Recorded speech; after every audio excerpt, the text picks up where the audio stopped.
Hello, everybody. Welcome back to another installment of Billboard Comics feature, Growing Up Comics. This time I'm going to do a little bit different from the other ones that I've put on here already. I'm going to do a list of the top 10 comic book artists from my experience since I started collecting comic books. It's just trying to get some kind of conversation going and also get more eyes on this channel. It is not designed, I'm not doing this deliberately to tick anybody off, to make people angry and have some hate comments down there to increase the engagement.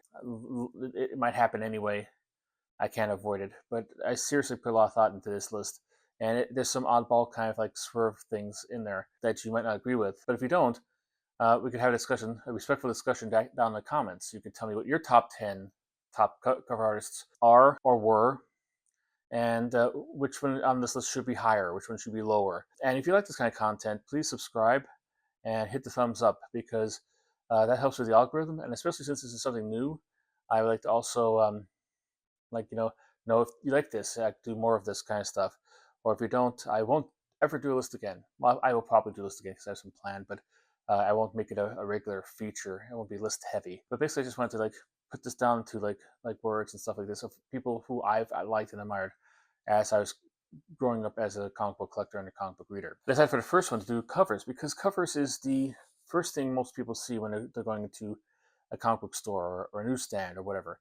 It's the first thing that draws the people in and makes them want to spend their money on the book. It's stuff like, oh wow, that's so enticing. I want to find out what that cover is talking about on the inside. So let me put down my $5, my $2, my 40 cents, my 10 cents, my 12 cents, depending on what time it was.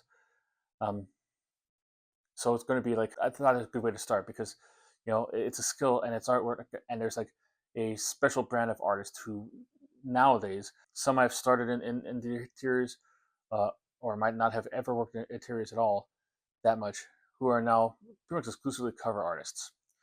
So that brings the whole caveat about this. I'm going to stay away from the people who are primarily did the covers for their own books, because everybody does that, and that has a really big field to choose from.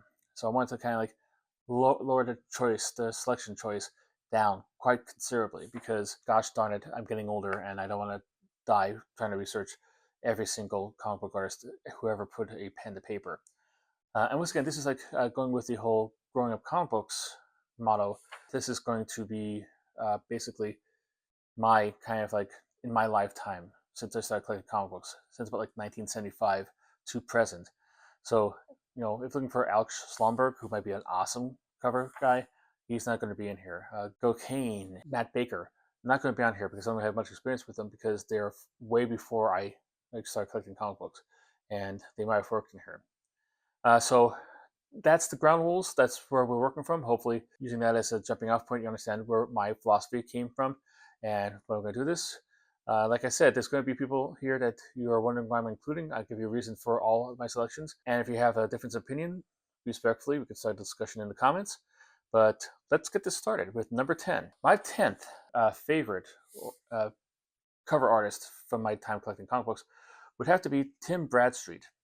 I'm not putting this on here because I believe he's a Steelers fan, like I am. I remember having a conversation with Ed Con one time. I think we talked about the Steelers, and I looked at the score and we shared the score and stuff like this. He probably doesn't remember it. I don't blame him because I'm not exactly memorable, but nonetheless, it stayed with me. So, but even besides that fact, um, Tim Bradstreet is a favorite of mine when I saw him do artwork for the covers. He primarily worked on the Punisher series, a Punisher Max series, usually the Garth Ennis and Steve Dillon interior work. But he also did some Hellblazer covers. I believe he did it during the Brian Azzarello run. And what I like about him, he has kind of a gritty, realistic style. One that especially fits the characters, the anti-hero characters of the Punisher and Hellblazer. Guys who are operating on the dark side to try to protect the good side. Interesting characters and everything like that. But Bradstreet was able to capture, just by their looks, just by their the cover painting and the cover drawing, the world-weary nature of this kind of anti-hero. The gritty kind of like they always look kind of to the point of exhaustion kind of thing. They have bad work to do. They're the only one who can do it, and they understand that they have to do it. And everything like kind of typifies the actual comic books they're on. So like whenever I see a Bradstreet cover away from Punisher and Hellblazer, I'm always like, wow, good. Let's see how this is good. This tells me a lot about like what's inside the book and makes me more willing to actually enter it. So that's why he's at number 10. Number 9 is quasi-related. It is Glenn Fabry. Glenn Fabry is another cover artist who is, I believe, really good with dealing with like the anti-hero. But and he has done a long line with Garth Ennis on Hellblazer as well. So there's a little carryover between 9 and 10. But Glenn Fabry is a little bit different. He does capture the down and dirty, gritty world of these comic books. He's also known for the Preacher book, which is kind of like Garth Ennis' kind of wacky, weird, sometimes pitch black dark take on religion and everything of its sort. But Glenn Fabry kind of leans towards the more grotesque nature of these topics, and you know, obviously like grotesque is going to come into Preacher when you have a character named Arseface, whose face looks like, well, the name says everything. A lot of the stuff on there, his characters look like kind of like really freaks and mutants and weird and outsiders and other worlds quality to them. But then again, it kind of like also typifies the kind of stuff that's inside. I mean, if you see Glenn Fabry's artwork on the cover of a Preacher, you know that what's inside is going to be weird, dark, and boundary pushing. So he's a perfect advertisement for the book, and he does really good. His artwork is, even though it is kind of grotesque, it's also very beautiful and very pretty. He's a really master of the art of doing these kind of covers and stuff like this. And he has worked on other stuff. He did the miniseries Greatest Hits, and he's done some other stuff. He did like a Thor series, I believe. I guess he does a lot of work with Ennis, so he's like a cover artist for him. So that's pretty good. Number 8 will be Arthur Adams. Arthur Adams is one of the people who actually typifies this because I remember him starting. The funny thing about like Arthur Adams back when he started, like he burst on the scene basically through his big debut was on Longshot. Like I said, I'm not going to cover the covers from Longshot here because he did the interiors as well. But he burst on the scene and he had a whole fresh kind of take on like drawing comic books. Individual style, very fine line, very well defined. Typifies action and popular, like very good at doing like conventional superheroes, but also weird talking bears in spacesuits and giant monkeys who are detectives with gargantuan Amazon women.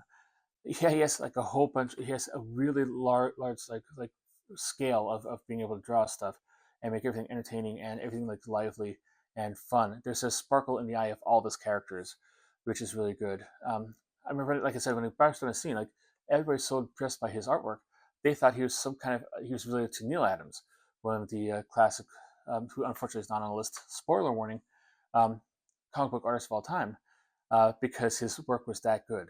You figure there has to be some kind of genetics going on there that this guy would be that good. But no, Arthur Adams is good by himself. Like I said, he had, like back when I was like he first came into comics, he was doing a lot of interiors. I think a couple New Mutants annuals, and of course the long shot series and stuff like this. But he's also like from now he's most probably known for covers. And his style has morphed over the time. Like you could see his early stuff, he's like a little rough, starting to find his face, his feet in the whole thing. But now he's kind of a master of his skill. He's like has a lot of the George Perez kind of be able to fill the page with all kinds of detail, yet having a clarity of vision, so you could tell what's going on without having it become muddied or distracting or anything like that. That's a very good skill to have. He has also kind of sort of moved now into the good girl art era. Not that I could blame him. This, as you see on the list, a lot of people make a lot of money doing covers in that kind of milieu. Um, but still, nonetheless, he still is really good about even if he's doing like a big battle scene for a cover or just a character thing. He really has a very vibrant feel to his artwork, and that makes him like one of the best, in my opinion, to ever do this stuff. Next, we're going to go to somebody who is older, who I respect his artwork, even though I probably don't have a lot in my collection, and this is Nick Cardy. Nick Cardy was primary. He was doing artwork all the way back to the Golden Age, but he's primarily known for being the cover artist in the 60s and 70s, most notably on the Aquaman series and the Teen Titans series. Um, he also did work in for Hollywood and do movie posters and stuff like that. So he's a really talented artist who could make his money in all kinds of professional artwork venues. But luckily, he spent a lot of time in comic books, and comic books was lucky to have him. Being that he does work in a lot of in Hollywood and doing sketches for that, there is a cinematic quality for his work. There's a lot of way of telling a story. One of his famous covers, I'll pop up here now as I'm talking this, is Aquaman, who is washed up on the beach. It looks like he's dead, and it looks like mirrors in the background there, and he has a little sign on there on his body and stuff like that. One of the most iconic Aquaman covers ever. But that's one of the things about a lot of these people on here, and a lot of things when he tells here, they are able to tell an entire story with that one image. But not in the sense that it doesn't make you want to go in and get the comic book. It tells you the entire story. It sets a scene and stuff like this, but in a way that it draws you in. You have all the elements there that you know what's going on in the actual cover, but you still want to go in and find out more detail, like how did it get to this point. And Nick Carter is a master of this. He had a whole whether it's doing his debut of Wonder Girl's new costume and having her jump off the screen off the page at the readers, or having a explosion that having the bodies of the Teen Titans going flying everywhere. He has a great way of getting the audience's interests and keeping them there, and in a very slick, kind of sleek kind of style that was kind of not really typical for DC Comics at the time. Usually, it was some variation of Curt Swan's kind of very very great artwork, nonetheless, but very prim and proper, and kind of some might say prim and proper, some might say boring and staid, but whatever. It's his was kind of more of a looser kind of style, and even though I've gotten art books by him just to see his artwork, and it's very good at the medium and very influential on many people who came after him. You can see a lot of his stuff in Adam Hughes' work. Speaking of Adam Hughes, let's go to number 6.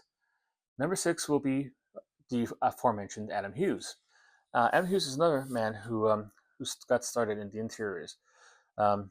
He is most famously known for the independent comic book Maze Agency, and from there he got a job as the replacement for Kevin Maguire on the Bwahaha Justice League run. I think it was Justice League America when he took over. But nonetheless, it was big shoes to fill, but Hughes filled them amazingly. He was able to capture the humor and gaiety of the actual text, could also be serious when the text needed to be serious, and all kinds of stuff like this, and did really good with expressions and characterization of the characters and stuff like this. And naturally, if you know Adam Hughes, drawing a very voluptuous, very beautiful woman on the page. But eventually, he moved on from being doing just interior work to covers, and that's what we're talking about today, his cover work. And he is one of the most predominant comic book cover artists today. So much so that I'm actually hearing, in my paranoid mind is hearing in the background, a lot of people who are actually made it this far screaming at the screen why is he so low? He should be much higher. And like I said, I have debated with him. He's kind of switched spots with another artist, which I will let you know when I come to it. And I was debating back and forth. This was not an easy decision, but I decided to have him go here because I thought the people above him are a little more impactful, a little more not so much better artists, but more of the kind of art that I like. Not to say that I don't like Adam Hughes. I think he's a great artist, and he's really great with drawing the female form. If there's ever been a female character, Catwoman, Wonder Woman, Power Girl, Lara Croft, Witchblade, he has drawn a cover for it, her, or the series, whatever. And he's been noticed for it. And another thing is his artwork, him being on a cover or something, increases the value of the cover. His covers for Zatanna, especially the Paul Dini run, the final issues are kind of lower print runs, but they also have Hughes um, cover on it. So the comic books, it's a recent comic book, go for hundreds of dollars a piece just for this reason. Um, that's because his people love his artwork so much that's so collectible, and rightfully so. He is really good at like using shadow and doing like like creating like using humor in his artwork and being cheeky. But not just that. I'm going to put a cover up here. One of the most impressive covers I came across while researching this. It's from Catwoman, and it's a scene of Catwoman looking back at us, the reader, as she's about to step out into the city. And I just think this is like a beautiful cover. When it comes to cheesecake covers that he's known for, it's not exactly the most cheesecakiest, if that's a word. It's not. Let's pretend that it is, though. But it just sets the scene so much. The glowing blue coming up in the city, her looking back at us, her stepping out there with not like without any rope or parachute or anything like that, and you can tell that she's high up.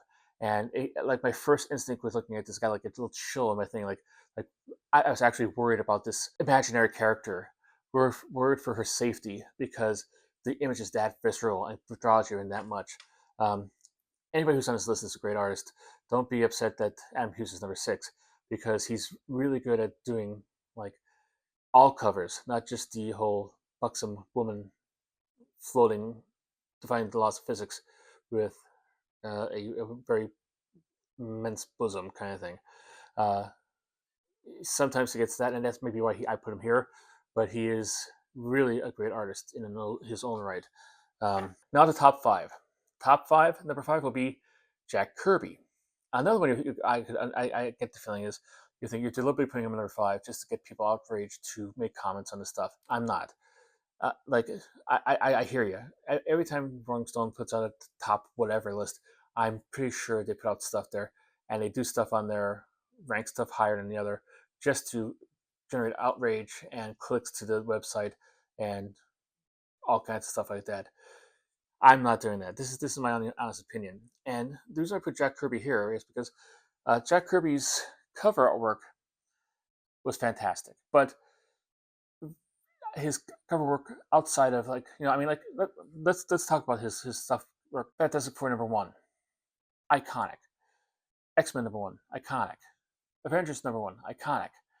Been imitated and aped and paid homage to hundreds of times since they arrived on the screen, on the scene. Um, Became it's just, he's such a great artist and such a valuable part of the history and the fabric of comic books and the advancement of comic books and the world of comic books that he deserves all that. And if this was like the top 10 comic book artists of all time, he would be higher. I would put him higher. I might do a list like that too. But however, I'm talking about covers, and more specifically covers that he has done for other books that he did not write or draw or anything like this. Um, the most famous of this would be the Amazing Spider-Man first appearance in Amazing Fantasy number 15, which, a great cover. This character swinging by a web, like a web across the city skyline, holding you know, a full human being, a stocky human being, like it's a sack of potatoes, like it was actually nothing. Really good at bringing the stuff in. Um, but as it comes to this thing, I remember him from his return to Marvel in the late 70s, mid to late 70s, where he did covers for stuff like the like Marvel Toon One and Marvel Premiere and the Invaders.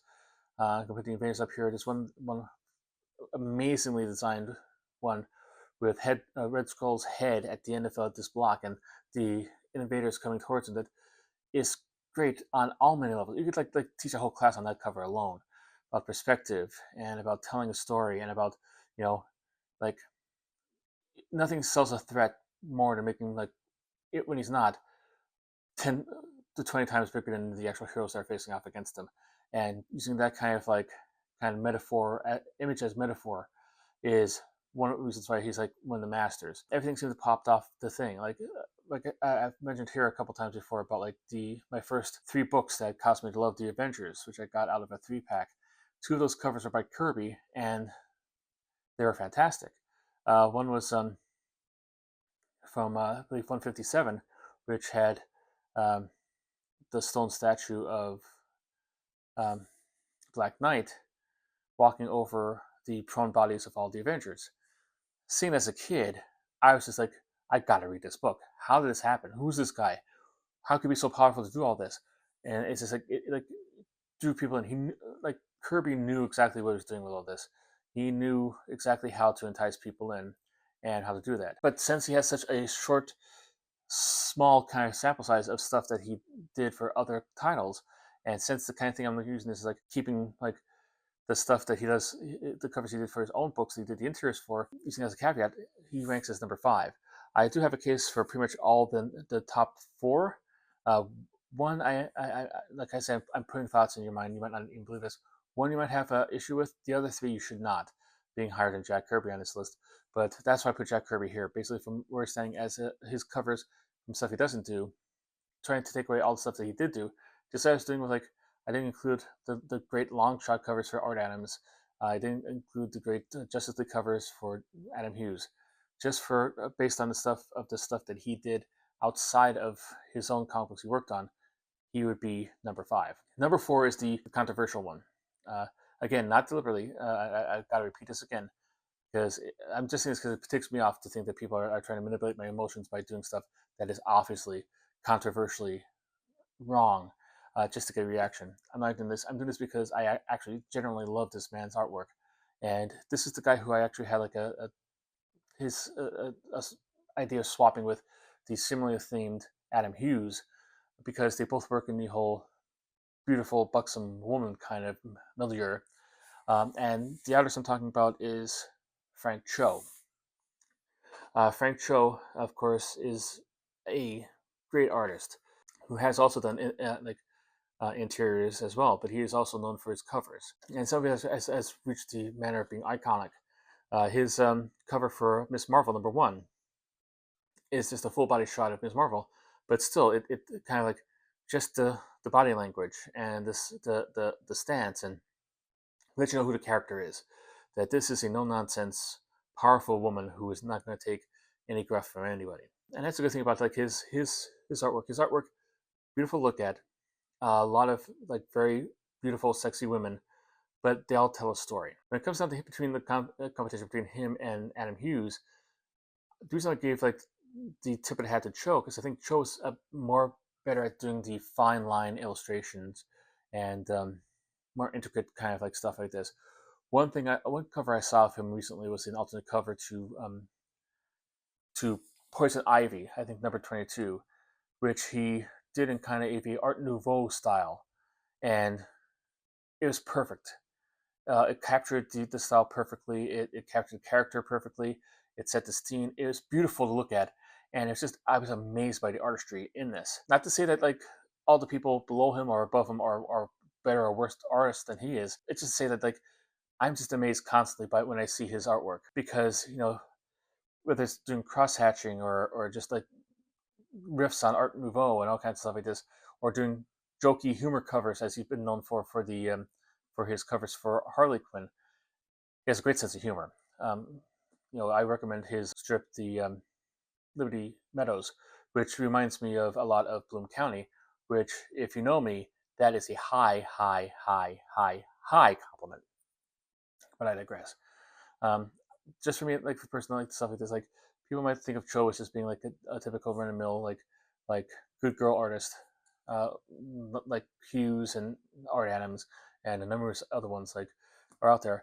I think my personal opinion, and which is why I have him here because he's like one of my favorites, and this is my list, so it has my preconceived notions and prejudice, is that his artistry, when you look at it really closely, puts him above all the rest that came behind him.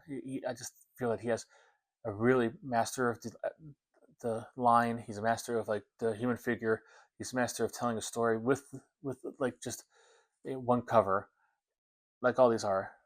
But for me, I think he does it a little bit better than everybody else, and that's why he's number 4. Now on to number 3, Brian Bolland. Brian Bolland is, I believe, one of the best British artists to ever come over across the pond. I'm so glad that the whole DC comics jump-started the British invasion and brought him over. His first couple of forays into the American work was, I think, a Green Lantern cover, and he did a couple Justice League covers. I think but with his third cover, I believe it was his third cover. Doing my count, looking at the Grand Comic Database, he created one of the most iconic images in the history of the Justice League of America series, which has been around for 20 years by the time he did this. It's a scene of like Starro, the Star Conqueror, the jellyfish guy, not jellyfish, starfish guy, standing as a giant over all of humanity, including the Justice League, and everybody has the tiny little starfish on their face, which is what he uses to control them. And I mean, he takes away a lot of his biggest asset in his artwork, his faces, but he tells the story. I mean, you see Superman and Batman and Wonder Woman and Firestorm and Flash all with this on their face. And as a kid, picking this up at the newsstand or reading it later on and stuff like this, and you get a pit in your stomach like, this is hopeless. I mean, how could, who's this guy, if you're not familiar with Starro, to do all this, and how could the world ever go against when all the powerful heroes are under his sway? It just tells a great story and entices you into do that. And that's what Brian Boland has been doing for 40 some years. He's noted for his long run of doing covers on the Animal Man series. He also did a really extended run of covers on I believe, the second Wonder Woman series, including one of the most iconic Wonder Woman images of all time. The one of her standing with the shield in the background, and you see this a lot of time, and it's like, that was him. He is very, I tend to lean towards artists who have a very fine line, a very detailed kind of artwork, and he does that to a T. He's very good about, like, every line has a purpose and it's all on there and it all adds together to a beautiful image. But he's also good at like providing threats, like his Jokers. He did like the Killing Joke. So his Joker is one of the most scary Jokers I've ever had. Once again, I know it's not a real person. I know it's a comic book image and stuff like this, but his Joker seems evil and nefarious and dastardly, and will stick a knife in you right after telling you a joke. And like one of his favorite ones, like I believe it was from Batman Tales of Legend of Dark Knight. I think number 75 or 50. I think it was 50, with him holding a Jokerized cat in front of it, and that's just like so freaky and so weird and so like like like like evil and scary that it really affects you. It hits you like the gut. But then again, you could go to another book, like say, like some of his work on Animal Man, which were just basically comedy pieces, stuff that's joking around, like the Penalizer, the Punisher parody that he draws to look ultra stern and ultra like serious. I mean, it's like the way you could do like all kinds of stuff like that. That makes Brian Boland one of the best artists ever. And I'm glad, like, he did do some interior work too, most famously on the Judge Dredd book for 2000 AD, but also like for Camelot 3000. But his meticulous style takes a long time to do, so it's not really aimed towards interiors. So that's why he moved into being predominantly a cover artist, and I think we're all the better for it. His work is consistently beautiful, consistently great, and he's he's a really nice guy too. I met him once time in person. I got his autograph, and like one of my high points. So he's one of my favorite artists of all time, and one of the best, obviously one of the best comic books. Like I said, one of the best comic book cover artists of all time too. Now to the top two. Number two, you might have expected to be number one. I found some people online. There's a little divisive about this next person, but I'm a big fan.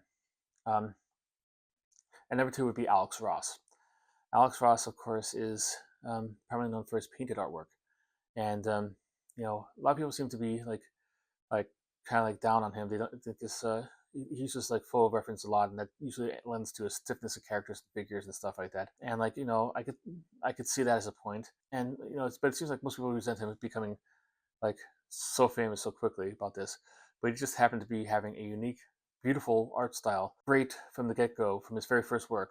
Um, he did a work on a Terminator comic book, and the interior is painted, and it's just beautiful. I really wish I could get a copy of the panel of him where he drew David Letterman in the actual page of Terminator series to like frame and have up there.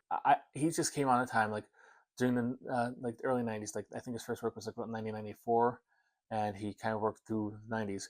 He came there doing quality, conventional, serious artwork in a time where the artwork was dominated by the image people and their clones.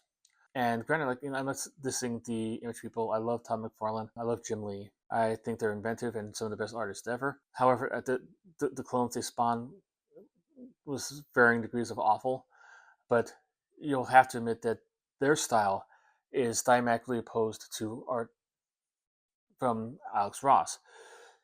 He kind of elevated the comic book art form into something resembling fine art.